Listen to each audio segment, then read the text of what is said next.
বকশীগঞ্জে জোরপূর্বক ফসলি জমি কেটে জায়গা জবরদখলের অভিযোগ। জামালপুর প্রতিনিধি একেএম নুরুল আলম নয়ন।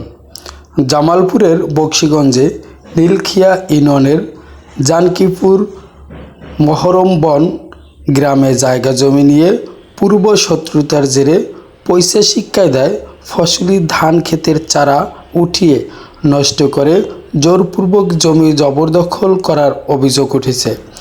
28শে আগস্ট বুধবার আনুমানিক সকাল 8 ঘটিকার সময় তাদের দীর্ঘদিন যাবৎ জায়গা জমির পূর্ব শত্রুতার জেরে মাঠের ফসলি জমি থেকে ধান গাছ উঠিয়ে নিয়ে যায় দুর্বৃত্তরা।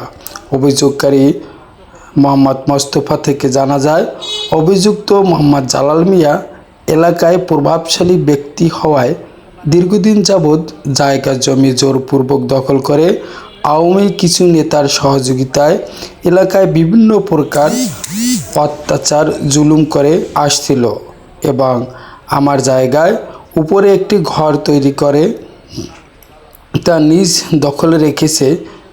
সেটা বারণ করলে আমাকে মামলার ভয় দেখিয়ে মেরে ফেলার হুমকি দেয়। পরবর্তীতে ভুক্তভোগী নিজের নিরাপত্তার স্বার্থে একজনকে আসামি করে বকশীগঞ্জ থানায় একটি অভিযোগ দায়ের করেন। এলাকাবাসী সূত্রে জানা যায়, অভিযুক্ত জালাল মিয়া অন্যের জমিতে জোরপূর্বক ঘর করে রয়েছে এবং আরও জমি দখলের পায়তারা করেছেন। এর একটা সুষ্ঠু তদন্ত হওয়া প্রয়োজন, যাতে এলাকায় কোনো অপ্রীতিকর ঘটনা না ঘটে।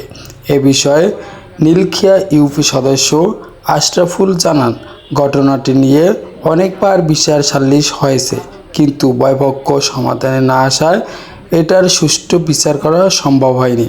বকশীগঞ্জ থানার সাথে যোগাযোগ করলে এএসআই সাইদুল বলেন, উক্ত বিষয়টির ব্যাপারে আমরা অভিযোগ পেয়েছি, তদন্ত সাপেক্ষে আইনানুগ ব্যবস্থা গ্রহণ করা হবে। তখন আমাকে মেম্বার বলে যে এইগুলা তো আমি করাইনি, বেসতে এগুলা সব করছে চান্দু। চান্দুটাকে চান্দু হচ্ছে আমার যে আপন চাচা শ্বশুর। জি, সে এগুলা করাইছে। মেম্বার আমাকে নিজে বলছে। এই বিষয়ে আমি থানায় অভিযোগ করে আসছি, কারণ আমার ধান উঠায় ফেলছে। আমার 500 জমি তারা জোরপূর্বকভাবে দখল করে এখন পর্যন্ত আছে। তো পরবর্তীতে আমি থানায় অভিযোগ করছি, আমাকে মামলা করবে 1,20,000 টাকা মামলা দেবে, আমাকে মেরে ফেলবে, এরকম ইয়ে করে তারা হুমকি দেয়। থানায় অভিযোগ করে আসছি। কিন্তু সে আমার জায়গা নাম হচ্ছে জালাল। সব ঠিকই আছে, ওয়া হোক ধান হোক, ওয়া তুলবেন নাকি? ওয়া তো খারাপ জিনিস। আপনি লাগাইছে কথা দিন, তো ওটা তো